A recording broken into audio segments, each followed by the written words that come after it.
Hello बच्चों, नमस्ते। मैं मुनीस मैम आज आपको हिंदी शिक्षण वाला पेपर पढ़ाऊंगी। इनकी हिंदी मेथड के बारे में अध्ययन करेंगे आज हम।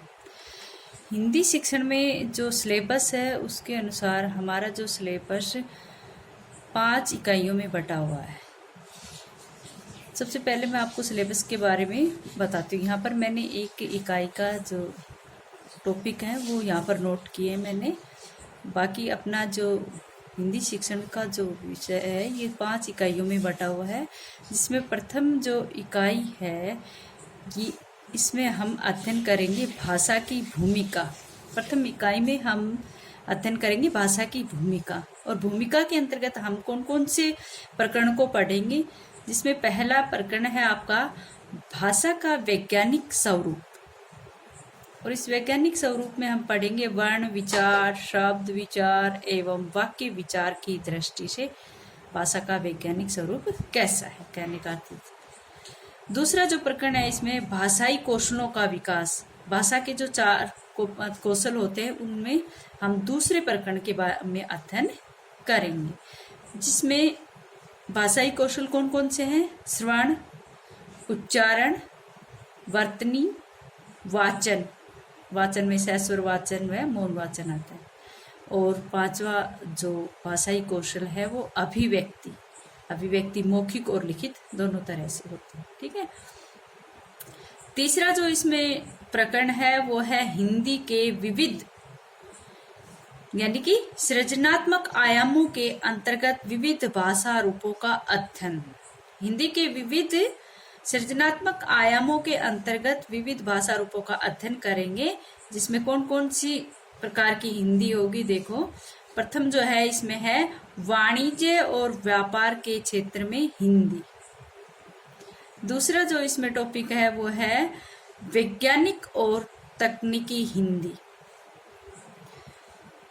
नेक्स्ट है कार्यालय हिंदी, जो कार्यालय कार्य करते हैं उसको कार्यालय हिंदी बोलते हैं। विधि, नेक्स्ट है विधि के क्षेत्र में हिंदी। नेक्स्ट है सामाजिक विज्ञान के क्षेत्र में हिंदी। उससे नेक्स्ट है संचार माध्यमों में हिंदी, और उससे नेक्स्ट है विज्ञापन के क्षेत्र में हिंदी। ठीक है बेटा, यानी कि 3 प्रकरण ये फर्स्ट इकाई में आ रहे हैं ये सारे। चौथा जो प्रकरण है इसमें वो आएगा मातृभाषा राष्ट्रभाषा के रूप में हिंदी शिक्षण की स्थिति, क्या स्थिति है, ठीक है। 5वां जो प्रकरण है इसमें भाषा का समाज में स्थान। और छठा जो प्रकरण है इसमें हिंदी की स्वतंत्रता पूर्व एवं स्वतंत्रता पश्चात की स्थिति। बेटा ये प्रथम इकाई है, और उस प्रथम इकाई में ये 6 टॉपिक हैं, और इसके अंतर्गत हम क्या क्या पढ़ेंगे ये मैंने यहाँ पर नोट डाला है। बाकी जो 5 इकाइयां हैं उनका मैं यूनिट वाइज यानी कि इकाई वाइज जैसे इकाई का पढ़ाऊंगी उसके अनुसार आपको टॉपिक लिखवाती जाऊंगी। वैसे अगर मैं आपको बताऊं तो जो दूसरी इकाई है उसमें हम पढ़ेंगे शिक्षण के प्रकार, जैसे कौन कौन से शिक्षण के प्रकार होते हैं। गद्य शिक्षण, पद्य शिक्षण, नाटक शिक्षण, कहानी शिक्षण, रचना शिक्षण, और इसके साथ हम उसमें सूक्ष्म शिक्षण, दैनिक पाठ योजना, इकाई योजना, सूक्ष्म पाठ योजना ये पढ़ेंगे। नवाचार और भाषा शिक्षण की प्रणाली पढ़ेंगे। इसी प्रकार से जो तीसरी इकाई है उसमें हम भाषा शिक्षण की विधियां पढ़ेंगे। भारतीय जैसे उसमें भाषा शिक्षण की विधियां कौन सी, जैसे वर्तमान में प्रचलित प्रायोजना विधि है। किसकी प्रायोजना विधि? पिछली बार पढ़ाया था मैंने आपको, किलपैट्रिक की। पर्यवेक्षित अध्ययन विधि है, अभिकर्मित अनुदेशन विधि है, ये पढ़ेंगे। और उसमें भाषा का स्वरूप भी पढ़ेंगे। विभाषा व्यवहार के विविध जो पक्ष होते हैं वो नियमबद्ध होती है, व्यवस्थित होती है, उसके बारे में हम तीसरी यूनिट में जिक्र करेंगे। और चौथी जो यूनिट है उसमें हम पढ़ेंगे पाठ्यक्रम और पाठ्य सामग्री का निर्माण और विश्लेषण। पाठ्यक्रम और पाठ्य सामग्री का निर्माण और विश्लेषण किस तरह से होता है वो पढ़ेंगे, जिसके अंतर्गत हम पाठ्यचर्या तथा पाठ्य पुस्तकों का आपस में संबंध पढ़ेंगे। निदात्मक परीक्षण एवं उपचारात्मक शिक्षण क्या होता है, उसका अर्थ क्या है, उसका स्वरूप क्या है, उसका महत्व क्या है, इसके बारे में पढ़ेंगे। प्राथमिक तथा माध्यमिक जो स्तर पर जो पाठ्यक्रम लागू है उस पाठ्यक्रम का विश्लेषण किस प्रकार से करेंगे, ये सब हम चौथी यूनिट में पढ़ेंगे।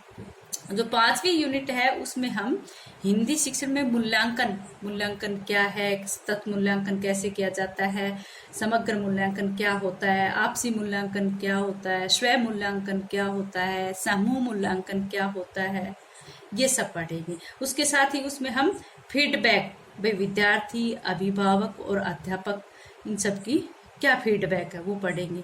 एक उसमें प्रश्न पत्र निर्माण, यानी कि आपने पिछली बार इसमें पाठ्य योजना के साथ एक क्वेश्चन पेपर बनाया गया जिसमें एक ब्लूप्रिंट भी आपने बनाया है कि कितने लघु उत्तरात्मक क्वेश्चन आते हैं, कितने अति लघु उत्तरात्मक क्वेश्चन आते हैं, कितने निबंधात्मक, कितने नंबर के होते हैं, वो नील पत्र बनाएंगे। ठीक है, ये 5 यूनिट में बनाएंगे।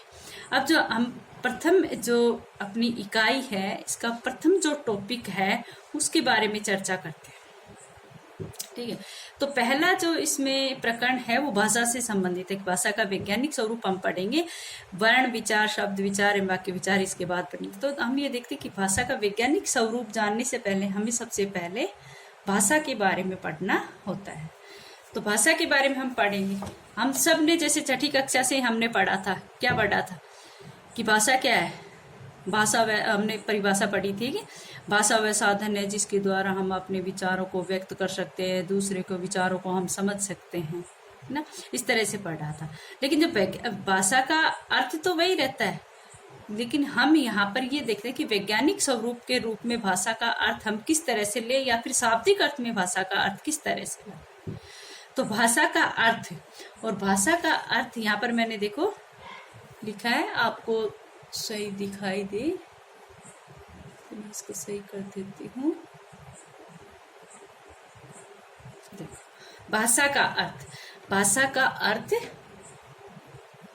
क्या है यहाँ पर, भाषा का अर्थ देखो, भाषा शब्द संस्कृत के भाष धातु से उत्पन्न होता है जिसका अर्थ है व्यक्त वाणी, अर्थात वर्णों में व्यक्त सार्थक वाणी। भाषा शब्द जो है वो संस्कृत के भाष धातु से उत्पन्न होता है जिसका शाब्दिक अर्थ देखे तो व्यक्त वाणी, यानी कि व्यक्त वाणी कहाँ से व्यक्त होती है, मुख से, अर्थात वर्णों में व्यक्त सार्थक वाणी। सार्थक कौन सी होती है, जिसका कोई न कोई अर्थ निकलता हो, सार्थक होती है, यानी कि वर्णों में व्यक्त सार्थक वाणी ही भाषा कहलाती है। फिर आगे देखो, सामान्य रूप से वर्णों में व्यक्त सार्थक वाणी को ही भाषा कहते हैं। अब तुम ये तो सोचना मत बेटा कि वही परिभाषा चलेगी, थोड़ी सी क्लास स्टैंडर्ड बढ़ा है तो इस तरह से भाषा का स्वरूप भी, यानी कि परिभाषा का स्वरूप भी चेंज हुआ है। देखो, हम जानते हैं कि संपूर्ण सृष्टि में मानव ही एक ऐसा प्राणी है जिसे स्वर की देवी सरस्वती ने अपनी कृपा दृष्टि से कृत्य किया है, वही भाषा का प्रयोग कर सकता है। भाई पूर्व संपूर्ण सृष्टि में मनुष्य ही तो एक ऐसा प्राणी है जो अपने विचारों का आदान प्रदान करने के लिए एक स्पष्ट और सरल भाषा का प्रयोग कर रहा है। भाषा का आविष्कारक मनुष्य ही है। भाषा का आविष्कारक मनुष्य, क्योंकि मनुष्य ही अपने विचारों का आदान प्रदान कर सकता है, करते तो पशु पक्षी भी हैं, लेकिन स्पष्टता जो है वो मानव की भाषा में, इसलिए इसके भाषा के आविष्कारक कौन माने गए हैं, मनुष्य ही है। मनुष्य एक सामाजिक प्राणी है, इसलिए उसे अपने विचारों और भावों के आदान प्रदान के लिए भाषा की आवश्यकता पड़ती है। वही मैंने, आप सभी जानते हो कि मनुष्य जो है वो एक सामाजिक प्राणी है और समाज में रहते हुए वह एक दूसरे पर निर्भर जीवन जीता है, और इसके साथ ही वो अपने विचारों का एक दूसरे से संप्रेषण, आदान प्रदान भी करता है, अपने भावों, अपने विचारों को एक दूसरे के सामने व्यक्त करता है और दूसरे के अनुभवों को वो स्वयं भी ग्रहण करता है। ठीक, कई बार मनुष्य बोलकर और कई बार इशारों से और कई बार संकेत आदि के द्वारा अपने विचारों को प्रकट करता है। व्यापक रूप से देखें तो ये सभी माध्यम भाषा कहलाते हैं। कई बार हमने देखा है इशारों से ही समझ जाते हैं, कोई गर्दन हिलाता है तो हिलाता है, कोई ना में हिलाता है, कोई हाँ में हिलाता है, ये सब सांकेतिक भाषा है, उनको भी हम समझ जाते हैं। वो सब संकेत, वो सब इशारे क्या है, भाषा का ही माध्यम है। सामान्य अर्थ में भाषा अभिव्यक्ति का साधन है। यह उन सभी माध्यमों का ज्ञान कराती है जिनसे भावों की अभिव्यंजना का काम लिया जाता है। यह उन सभी भावों की अभिव्यंजना का काम लिया जाता है। इस दृष्टि से फिर देखो एक बार, सॉरी बेटा थोड़ा गलत हो गया। सामान्य अर्थ में भाषा अभिव्यक्ति का साधन है। यह उन सभी माध्यमों का ज्ञान कराती है जिनसे भावों की अभिव्यंजना का काम लिया जाता है। यानी कि भाषा जो है वही एक ऐसा साधन है जिससे हम अपने भावों को अभिव्यक्त कर सकते हैं। इस दृष्टि से पशु पक्षियों की बोली भी भाषा के अंतर्गत ही आती है। ठीक है। इतना ही नहीं, इशारों की भाषा और सड़क पर लाल हरी बत्ती का बदलते रहना भी भाषा का ही एक रूप है। कैसे है? इनसे रुक जाते हैं, एक बत्ती से चल पड़ते हैं, है ना। इस तरह इतना ही नहीं, इशारों की भाषा और सड़क पर लाल हरी बत्ती का बदलते रहना भी भाषा का ही एक रूप है, क्योंकि इस बत्ती के आधार पर मनुष्य रुकने और आगे बढ़ने का अर्थ स्वयं ग्रहण कर लेता है। इसके अलावा भाषा का एक वह रूप है जिसे मनुष्य बोलता है, हम बोलते हैं, वो भी भाषा का ही एक रूप है। आज इतना ही।